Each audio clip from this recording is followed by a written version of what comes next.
বিক্রি করতে হবে, সে যেন ফেরত না যায়। কিভাবে বিক্রি করবে সেটা তুমি ভালো জানো। যদি পারো তাহলে তোমার চাকরি কনফার্ম। আপনাকে অনেক ধন্যবাদ মহাজন, আমি পারবো, তাহলে দোকানে বসি। ভাইয়া একটা শার্ট দেখান। এই দেখেন ভাইয়া, এই শার্টটা দেখেন, এই শার্টটা আপনাকে অনেক সুন্দর লাগবে ভাইয়া। ভাই দাম কত? ভাইয়া 1000 টাকা। না ভাই বেশি হয়ে যায়। আচ্ছা ভাইয়া, আপনি 800 টাকা দেন। না ভাইয়া, তাও বেশি হয়ে গেল। আরে ভাইয়া, দাম তো বেশি হয় না, আসলে এই শার্টের সাথে আমাদের একটা প্যান্ট ফ্রি আছে। শার্টের সাথে প্যান্ট ফ্রি? আচ্ছা ভাই তাহলে প্যাক করে দেন। ভাইয়া এদের শার্টের দাম নেন।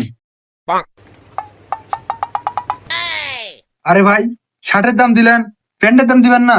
আরে ভাই প্যান্টের দাম দিব মানে? প্যান্ট আমাকে ফ্রি দিল। প্যান্ট ফিরে দিছে মানে? ওই কি রে, ও কি কয়? लेकिन 1 सेकंड